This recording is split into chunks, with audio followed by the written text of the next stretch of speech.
welcome to Solutions with Courtney Anderson. I am Courtney Anderson, and this is episode 209. 209 episodes of the show we have done, and today we have a show that is part of the Help Situation Spotlight series.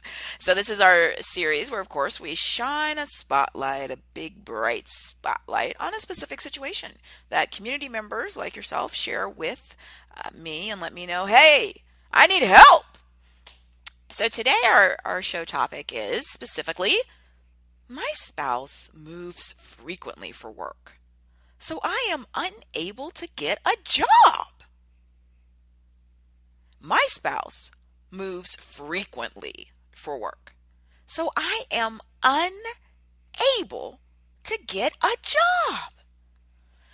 So this is where our community member has shared with us this situation that they need help with, and I am eager to do the show today because this is something that I have some personal understanding of, and it is something that there are fantastic new opportunities that abound, that provide us in our modern times to have opportunities and choices that we never would have had before. So like I said, I am eager, I'm excited, I am ready. Let's dive in. Now, this of course is a show that we have show notes and a show page on CourtneyAnderson.com. So I always ask for you to drop by CourtneyAnderson.com. That's our main central website. And we have, of course, 209 episodes of this show. For every single one of those shows, there are show pages where you can go just to the site information for this show. It's got the full notes. It'll have links. It'll have additional information that I'll come back through often and add new articles that I read or new supplemental information. Also, we have show sponsors on the website pages. So if you're on a website page and you see a link and you think, oh, I really wanted to buy something or get that, please click on those links on our pages so that our show sponsors know you came from us, so that we are recognized for your investments. And that's how we're able, of course, to continue to bring you this program, our companion show, our video show, which we call television. This, of course, is our audio show, our radio show, and our webinars, seminars, courses, all the things that we're doing. And thank you for your continued support. And let's talk about why I said I'm eager and that there are opportunities that abound for this specific topic. I I was born on a military location, a military base in Europe, in Germany. And it's interesting. I actually went recently on I had a very exciting, for me it was exciting, a birthday recently, and relatively recently, and I had a party, and so I went and did some research about where the hospital that I was actually born in, which no longer stands, but I didn't know a lot about it, and so it was interesting.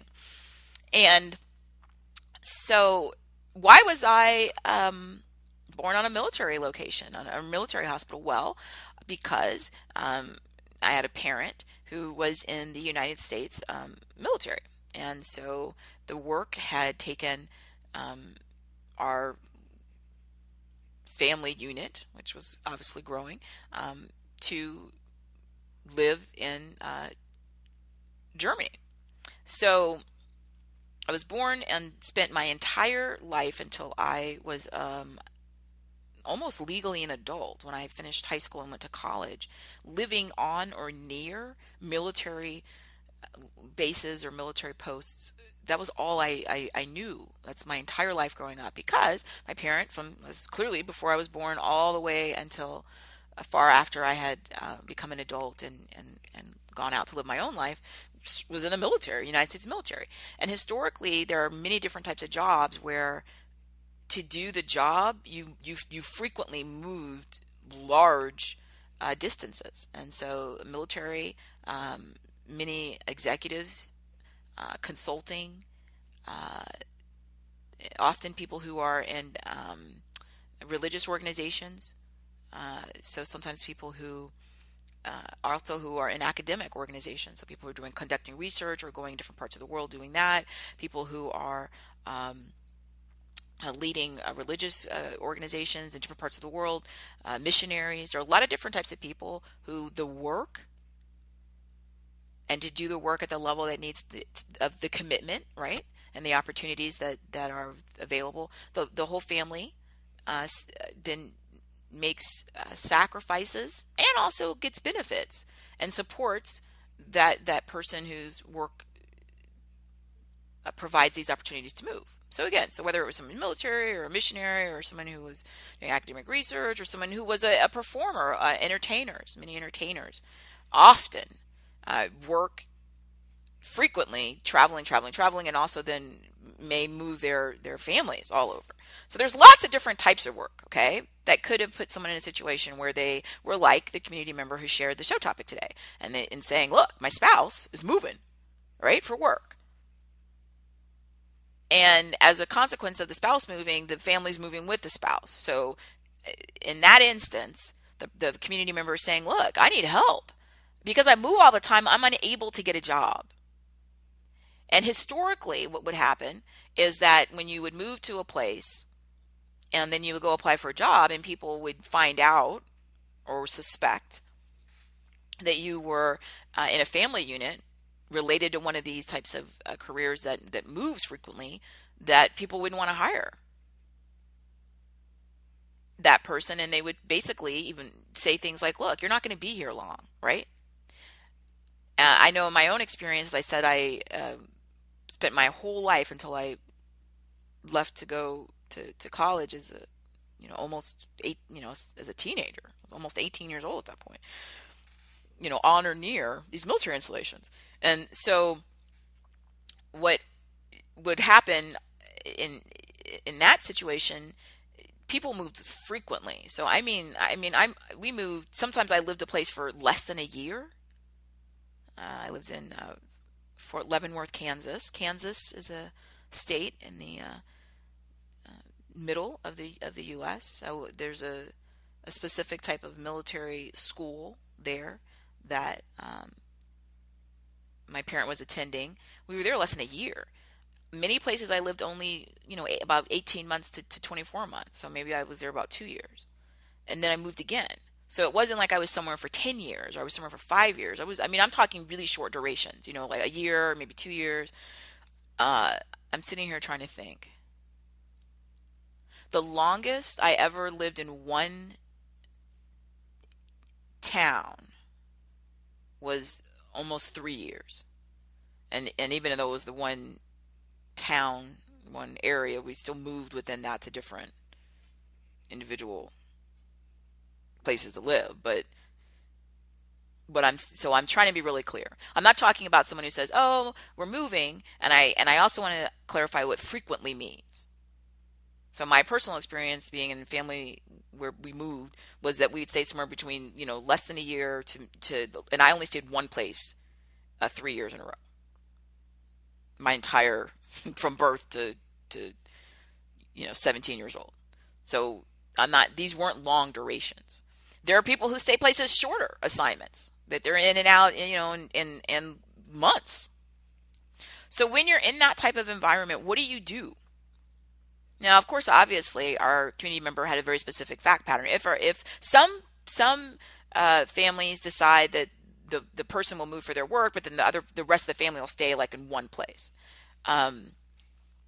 The challenge, of course, with that is that it becomes really difficult then to do a lot of the things that are awesome about being a family, right? Like see each other or be part of each other's day-to-day life.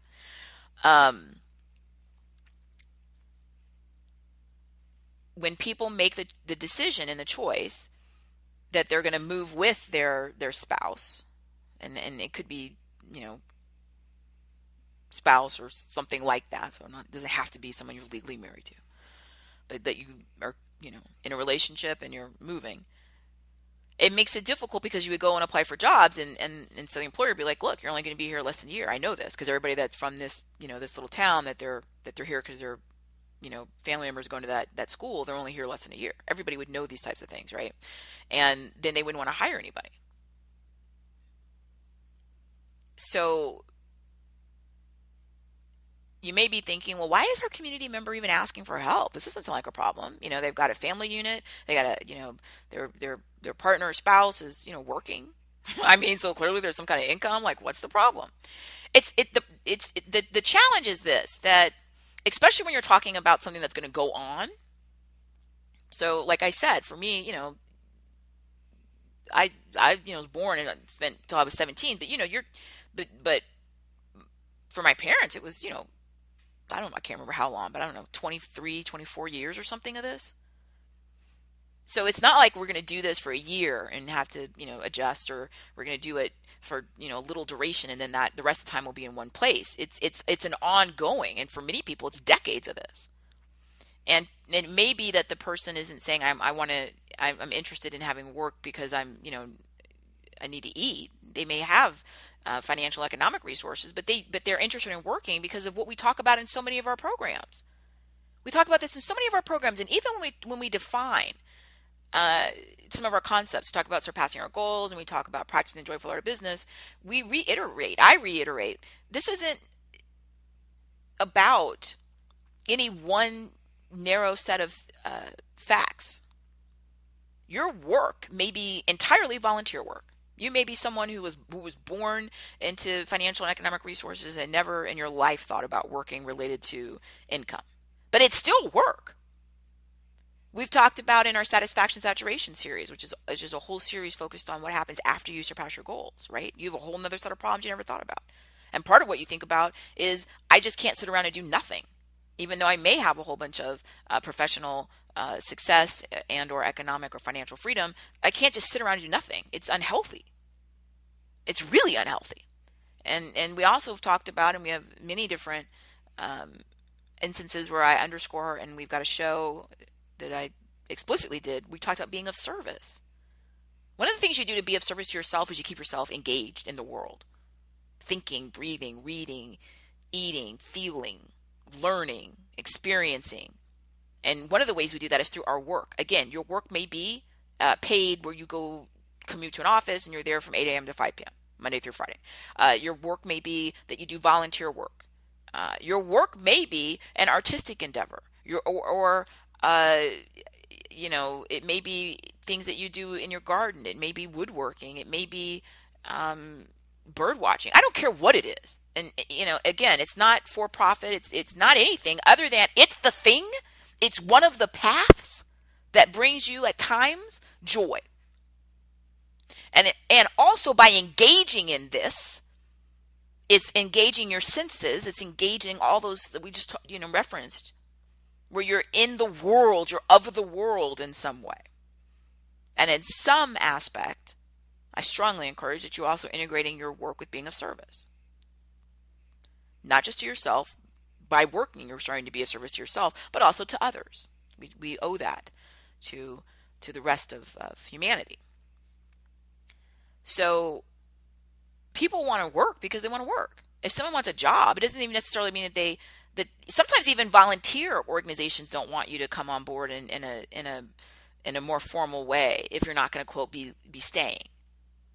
And you may think that's really, but I'm telling you, I've actually been on volunteer events and assignments that because I travel as an adult. As I've shared in many programs, I used to travel, 250 days a year.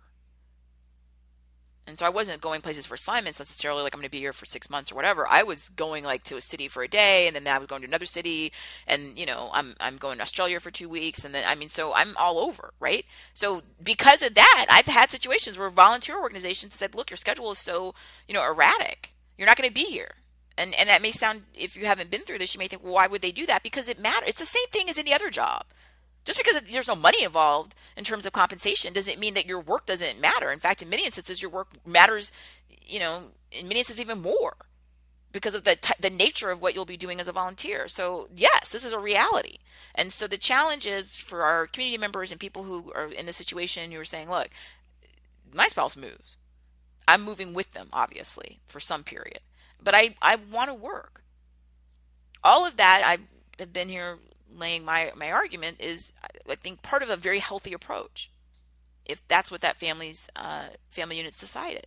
And again, being engaged in life in some kind of way and doing something is really important. So even if someone is managing a household and they've got a family and or pets or whatever, you still need your thing that you're doing. Your thing, and your thing is what I call work. So that's what I'm saying. This isn't that you're doing, for your grandmother to help your elderly uncle or to help your young child. This is your thing. It's your work for you, right? It's very important that we do that. Okay, so all that's to say, what do we do when the spouse moves frequently? When I said earlier at the outset, I was super excited and eager because all these great opportunities abound. The thing that brought some of this to mind was I was talking to someone, and I've shared this in programs at the university that I teach for currently in the MBA program, where I've been many, many years, is a state school in the U.S., but they have a history, actually, interestingly enough, where they started out over 60 years ago, having contracts with the federal government to provide university programs and classes and degrees for people around the world. So oddly, my mother taught at the same university I teach at. She taught there in Germany. In Germany when we lived there. Like I said earlier, I was born there and spent the first several years of my life there. So the university now, same school, and still has classes in Europe and all over the world, in Asia and everywhere. Our university, we now, of course, have the ability with technology. We have online classes. So it's the University of Maryland. University College is our campus, and I teach online. So many of my students are around the world. Well, let me be clear. All of the students are around the world because we're doing distributed courses. So no matter where the student physically is, the student and myself are not in the same classroom physically at the same time. We are in our virtual classroom together. And many of my students are, because this is the same institution that like I just said, my parent taught at. I also had an aunt when she lived in Germany that also taught there. So this institution has this long, 60 plus years of history through these military communities. And so many of our students are themselves in the military or their family members. So I continue to have discussions with people. And of course, in my own regular personal life, I continue to understand and fully get how much of a challenge it had been traditionally for someone to have to start all over every single year or 6 months or 2 years or whatever. And especially when you make these huge moves, when you move from one part of the world to another, one country or different, there's a lot that you have to do to adjust. But on the other hand, I have to say, and I think one of the best things that ever, just sort of good fortune, just random luck, was that I have had the upbringing I did, because I did get to experience so much of the world, and I also learned so many really important skills as an adult. Because I'm not from anywhere, I can go anywhere and feel totally at home.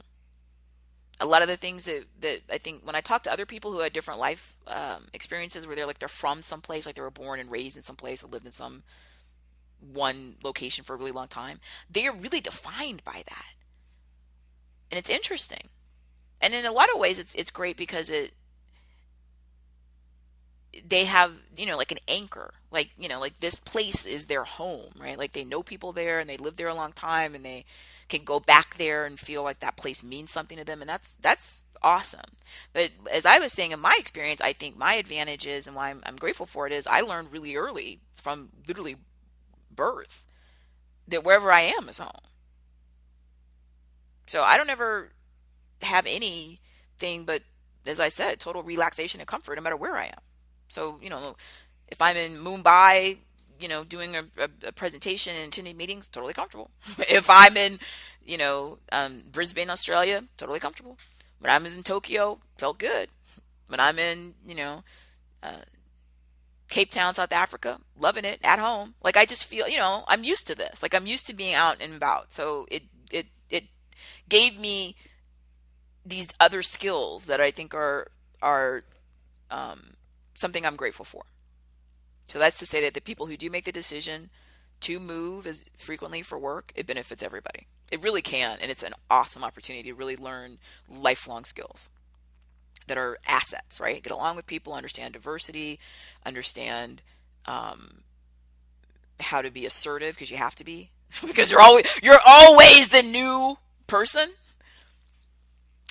So as I said, historically this was a huge challenge because you're in a physical place. People know, especially in places where there are these huge populations, and people know, hey, if you're with the university or with the military location, or you're with that consulting company, or you're with that missionary religious organization, you're probably not going to stay. And then when they know that, then a lot of employers would traditionally think, well, then I don't want to go through the hassle of like hiring you and training you because you're not going to be here. You're going to pack up and leave, and I know it and you know it, and what would be the point? And so what you would see, especially I can speak to the military experience, what would tend to happen is that people would go into a couple of jobs that were transferable. So people would go into jobs where they like teaching and nursing and these types of jobs because you could move. Now, you're not necessarily can you always go internationally and do all of this. Although I just explained that, I gave an example, right? That I have several relatives who, including a parent, who did that taught universities in different parts of the world, in different countries, and then, did so stateside or whatever. So people would try to make decisions to get skills and certifications and licenses so that they would have some ability to transfer those. And that's still a really good option. The thing that I said was so exciting and that I was just thrilled about is that the technology allows us to decouple our work from our physical presence. And that is awesome. That is awesome. So it used to be that the fact that your physical presence, that your family unit and spouse and people were moving and we're doing all this, and hey, look at us, then we were there, and now we're here, and all this. Now it doesn't matter. Your work is one entity, and that doesn't necessarily have to have any overlap with your physical presence, and that is awesome. And I have been an unabashed enthusiast of this, and I've shared in different types of programs. So I've shared that one of the things I've continued to finalize a total transition is for my law practice. For my law practice from 1998, it's a while ago, which I know is crazy because I'm so young. Age is relative. But from 1998, of course, initially it was a traditional law practice, and I was in a fancy high-rise office, and I go and I'm there physically in that office, and I'm physically doing things there, meeting my clients and talking with my legal assistant, and that's what I did, right? And then fast forward, 17 years later, now it's a virtual practice. Because the practicing of me analyzing a contract, of me drawing up a will, of me helping create an employee handbook, of me interpreting a lease, all of that is it done in my mind. So the beauty is that now people from all different types of regions and areas where I'm licensed are able to access my services, and I'm able to provide them expertise without any of the constraints of people had to leave off their office and take off lunch and get in traffic and find parking and all of that. We don't need to do all of that, and it's awesome. Now, and again, as I've shared enthusiastically, I love teaching. I love teaching, and I've taught at different universities since 1997 when I taught at the University of Texas at Austin, and where I went to undergrad and law school. I mean, I love teaching. But again, I also love all the other work I do. So to allow me to be able to travel all the, as I said, I would used to do the 250 plus days a year, and I'm here and I'm there, and I'm in Bilbao, Spain, and I'm in Quebec. I can't do all of that and then be on one physical ground campus, but I can do it when I teach online in my distributed learning courses. So that's what I do. So having the ability to be a professor for awesome institutions, I teach fantastic uh, MBA curriculum and other graduate curriculum that keeps me up to speed uh, daily on applying a lot of the things that we talk about in our programs and problem solving and working with students and other scholars. Also, I'm able to maintain my law practice through a virtual office. All that's to say, here's the answer to the question. The question is help. I have to move frequently because I choose to be with my family unit, and I'm unable to get a job. The answer is you need to get a job that is not tied to or coupled with your physical presence. And the really interesting thing that's happened in the last, I'd say 5 years, because things move so quickly. The iPhone came out in 2007, and it seems like longer than that maybe for some people, but that wasn't that long ago. What you'll see is more and more understanding that the work and the work product is not necessarily tied to a physical presence. And even in jobs where you might traditionally have thought, well, yeah, it has to be. Not necessarily. So in law, what you see it even at large, historically prominent, well-known law firms, and understanding that we can lower overhead and costs, which is a huge incentive. It's one of the reasons why I said I was so excited when I was able to transition my law practice, because the overhead and the cost I had of carrying not just office space, but I was also paying for parking downtown in Austin, Texas, which is expensive, right? Per space for my office and for my staff. So your overhead's lower, but more importantly than that, you access more customers and you're able to have a better quality of employee, because you're not limited to, I can only get somebody in this little radius in this geographic area. I can go get people with all different types of talents. So as I mentioned, areas that you wouldn't traditionally think, healthcare.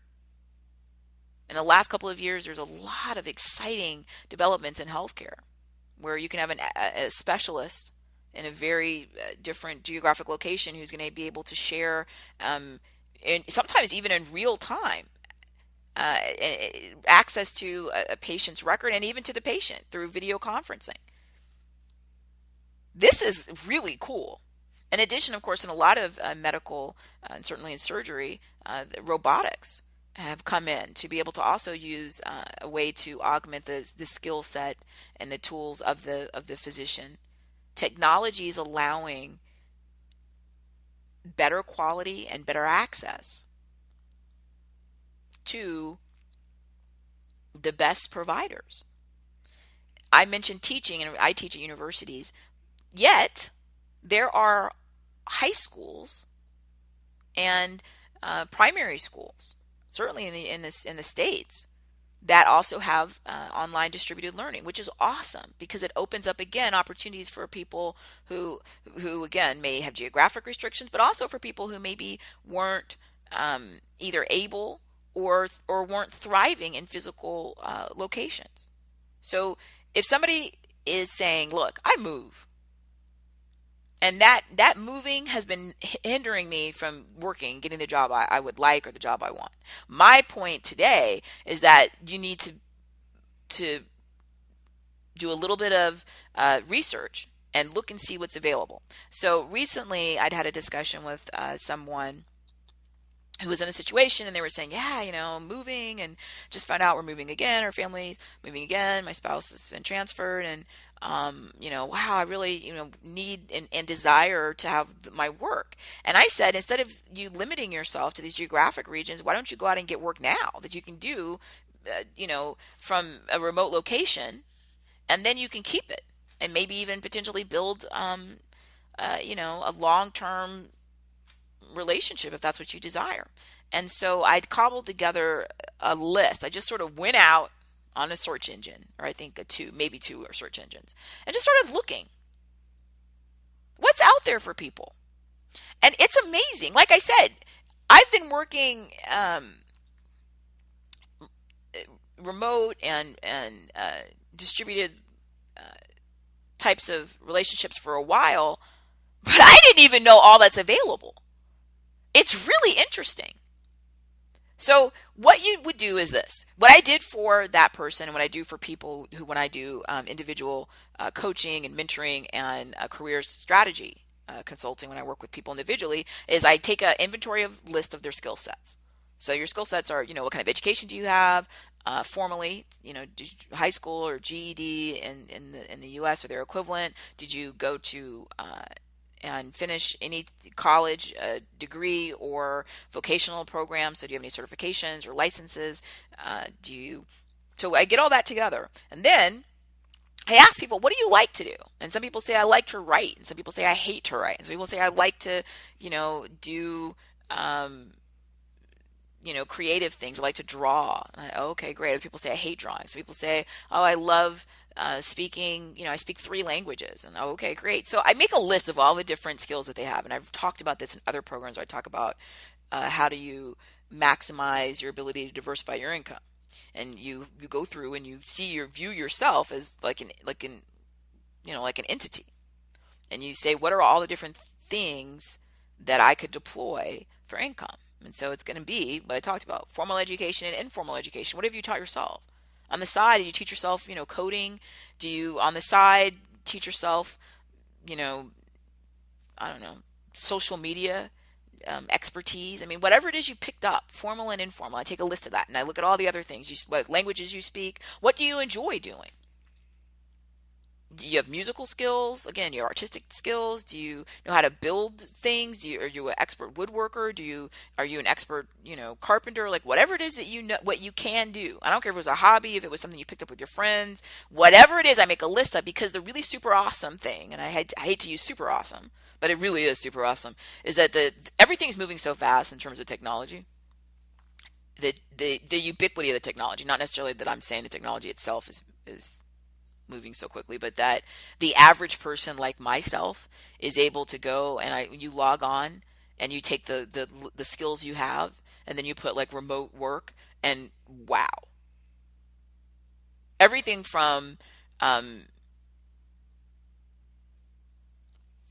the list, what I've done on the show page. So when you go to CourtneyAnderson.com and you come to our episode, this of course is episode 209, which is my spouse moves frequently for work, so I am unable to get a job. Not anymore, you're not. If you want to work, the list, I've taken some of the things that I shared with, like I said, people I've worked with individually in consulting and career strategy and mentoring and coaching, and I put them on there. And what you're going to have to do is what I just described. You have to go through and make your own inventory list of what it is that you do. And I mean, think of everything. Because the really interesting thing is, because you have a global platform, and I talked about how it's so wonderful, like you can get an expert, surgeon to be able to look in and maybe even consult with you from a geographic distance. And that gives you an opportunity to have access to more medical providers than just that geographic region. So it opens up for everybody. It opens up for people to go and say, look, I may have never been to this place geographically, physically, but I went online and there's the best expertise I've ever thought of. Or I didn't even know there's somebody could help me with this problem, and here somebody is. So the list I have, if you can speak a language, so I went with English, the standard English, then there are multiple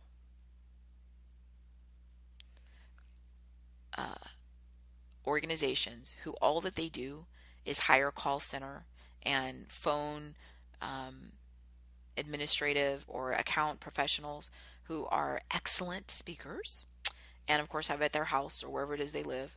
So house, apartment, condo, trailer, I don't care. But wherever it is you live, you need to have obviously phone and internet. And then if you're good at that and you like talking, then you log into a system and you start your work, and you take your calls, and you help your clients, and you do all that on the phone and the internet, and then you finish, and you're already wherever you reside or wherever it is that you work. Now, I know you can do work with. I think most of the things that I was looking for, you needed at least either a high school diploma or GED. You need to be able to pass a background check. So even though a lot of these positions, you're physically not going anywhere, like to their office or their business, and you're either where you live or at the coffee shop, wherever it is you want to do this. But they're still going to have pretty rigorous background checks. I even had one distance position. This is years ago, and I had to go do a drug test, literally a urinalysis drug test, and I did it in this, wherever I was at the time, and in the place. I want to say I did it in wherever I was at the time, and the place that I was taking this contract for was somewhere in, 15 states away. So it was thousands of miles away, but that wasn't the point. The point is that was part of what their protocol was. I'm certain I haven't personally applied for any new contracts or positions in years. I'm very grateful to have my practice, and teach at the University of Maryland, University College. So I'm delighted and happy, but I suspect there's probably more consistency to background checks, and maybe even drug tests, and a lot of that because they need to confirm that you are who you say you are. They need to confirm that your credentials are accurate, that you earn the degrees that you say you have. They're going to test you if you're going to do work on the phone. They test you. You're going to have to talk, and they're going to have to listen and see how you handle that. If you're going to be typing, maybe you don't want to talk at all, but you say, hey, I'll go online and, I can type things and do things like that, then that's fine. I have some editing positions. I have some links on the show page. But you're going to show them what you can do. And there's so much of this opening up literally daily. Because if there's something that you can do, there's somebody out there who needs that service. And the easiest thing to do is go, if you don't want to be an entrepreneur necessarily, if you don't want to start your own business, then just go work for somebody else. And many of these positions are where you're a contractor, but many of these positions you're an employee. That's why, like I said, they're doing all the background check and all the verification of everything, because you work there. Many more of these positions have benefits. Now in the U.S., this is a very U.S. specific or similar type society. Some societies it's very different, but in the U.S., many benefits are tied to a job. So historically, the job is that individual employer is where you may or may not get, sick leave or whatever. You need to make your list of your skills, and you need to do that yesterday. Do it in the next couple of days. And you need to dig deep, deep, deep in that list. It could be something where you think, oh, I know, I used to be a number one swimmer on the swim team, 15 years ago when I was younger. Okay, great. Put that on the list. Because you know what? The more specific these skills are, there's some place somewhere where someone needs somebody who had an expertise in swimming to go and evaluate, swimmers, or to give swimming coaching feedback, or to create a swim workout, or to do virtual swim mentoring. And I'm not exaggerating. If you think of it, there's somebody out there who already is buying it. And if they haven't created that service or business, then they're about to. And you need to get your list together, and then you need to go out and you need to decide what you want to do. Do you want to have something where you can just pick up work whenever you feel like it, where there's no time frame? Do you want to have work where there's an actual schedule? Like, okay, you're going to work every day from, this time to this time. You need to make all these decisions. And then you need to get out there and understand that there are a lot of other decisions that are going to have to be made if you have not worked like this before. If you traditionally are used to, oh, I teach, but I go to the local high school. And if now you're going to transition, you're going to teach virtually, then it's a totally different world in a lot of ways. Not your skills are transferable. That's why it's so great. But how you do that, and how you set up your work environment, and how you set up your thought process, so that you really do, quote, go to the office, even though you may literally be in the same physical space that you were when you were, quote, at home. And there's a lot to this. And so we've got other programs certainly that we've already done, and other programs that are rolling out where I go through all of this. How do you set up a distraction-free environment for you to think and process information? How do you set up a noise distraction-free environment if you're going to be taking any kind of call or video conference? How do you address other people in the household and our animal friends? How do you ensure that mentally you're going, quote, to the office, and you're also, quote, leaving work?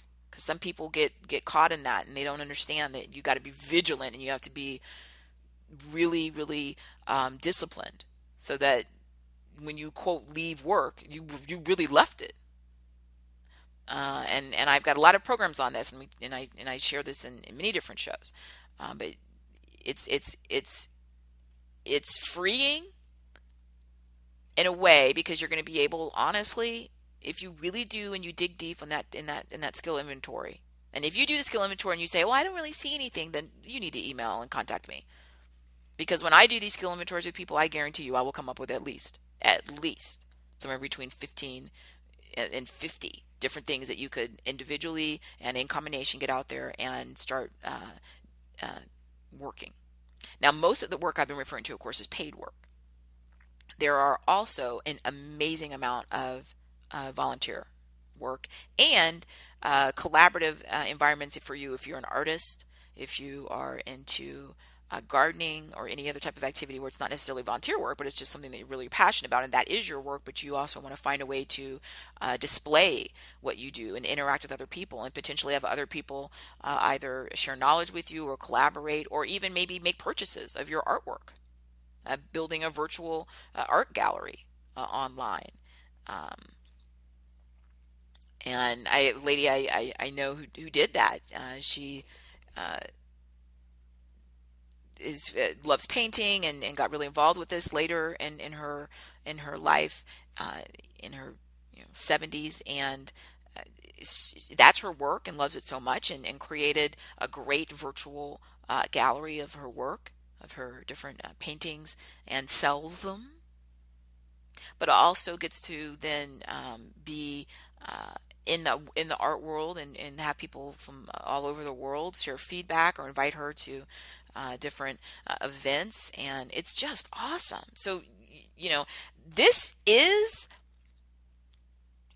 just like I said, a time that honestly, I would not have imagined. I would not have imagined that the opportunities that abound today would exist in at this time. I really wouldn't, because I mean, really, before the iPhone came out, if you'd asked me in 2006, what an iPhone would be, and if that I thought that was going to really do anything to help move society along, and of course later the iPad, and then of course the technology, and then there's Google Glass, and then there's so much. I mean, wow. And it's just been a few years, and of course I'm a layperson, so I don't know anything. Experts of course have inside knowledge and have the ability to tell us more accurately what the future holds. But what I'm saying is, you have skills, the same skills you would have used getting a job, whether it was an admin job or a receptionist job, or being a musician or a professor or a teacher or a nurse or whatever you were going to do. You can do that now. And you can do that in a way where you decouple your skills from your geographic location, so that the fact that you're physically moving, nobody knows, and honestly, nobody cares, because it doesn't matter where you are. And the reason I kept mentioning like iPhones and iPads is because now with there's so much technology, like I'm older, relatively speaking, so it used to be, you'd have like a big, computer, and you had to be, logged into it, and it had, now it's literally with you. You could have a little smartphone with you. It's amazing. And this is just, wow. So all I'm saying is this: the answer, the response to the issue of help is here it is. There are so many opportunities. So like I said, I have some of the links that I've just went and just quickly located. And on the show page, got some other points and ideas for you to access, but reach out to me. Like I said, this is the only part that's an obstacle for somebody is when they don't do that skill inventory assessment seriously enough, and then they come back and they're like, well, I only have 2 things I can do, and I went online and I didn't see anything. Okay, well, no, then we weren't diligent enough, because I know you have way more than 2. I know this. And the other thing is, you got to dig a little deeper. It's not like you put, one word in a search engine and then you looked on the first page and you say, well, I didn't see anything that said hire online right now. Okay, well, did you look at the second page? So part of it is your search terms, right, and the type of queries that you're using, and then we've got to combine that with a really thorough, I mean scrubbing, to get a more comprehensive skill set, and then put your work in the area of your life that's removed from where you're physically located. And this will take this off of your shoulders psychologically, because it also helps the whole family unit. Because instead of it being maybe like, oh, now we have to move, and I can't find something that I really enjoy to work. The work, you already have it. So then the other family members don't feel any type of, oh, I feel bad that we're having to leave here, and that you really enjoyed what you were doing, and I'm worried that you won't find something you like in the new place, because it's going with you. So, and this is just really, really a wonderful, amazing time. And I'm sure we'll look back on this, or I hope, knock on wood, no matter however long I would continue to live, I'm sure in the future we'll look back on today and say, this was nothing. Like, this was rudimentary. I can't believe how slow and horrible it was, right? Like, the future is even, so I don't know, or hopefully that's what'll happen. I mean, I don't think we'll go back to, some time where there won't be any internet and there'll be no interconnectivity and none of these opportunities will exist. I hope that won't happen. I mean, certainly anything's possible, but I hope it's not probable. So the answer is, you're going to separate work from geographic location. I'm going to tell you, I've told you how, and I'm going to, like I said, I've included some of the existing links I found to show you that whatever it is you can do, talk, write, think, whatever it is, we got an opportunity for you. And now it's just up to you. So this should no longer be an issue. Your work is going to just move with you. And it may come to a point later in life where you pick a work that's a physical location work, and then your spouse moves with you. And hopefully the flexibility and the choices and the ability that we have to deploy our intellectual skills should be something that continues to allow the families to thrive, relationships to thrive, and also that we don't have to subjugate our passions, interests, and profession. So this is just, like I said, a wow time to be alive and engaged in life. So let me know what you find and what works for you. Like I said, I've shared some of the information on the show page, and I'm always interested when people come back to me who I've consulted or I do coaching with, or a career strategy together, and they'll say, oh, this worked out perfectly, or I didn't even know about this one and I found this one, and it's just wonderful. It's just wonderful. It makes me giddy to be of service. So stay in touch and let me know what works out for you. Thank you, and get out there and show the world what you're capable of, irrespective of wherever your physical location is. Thank you so much.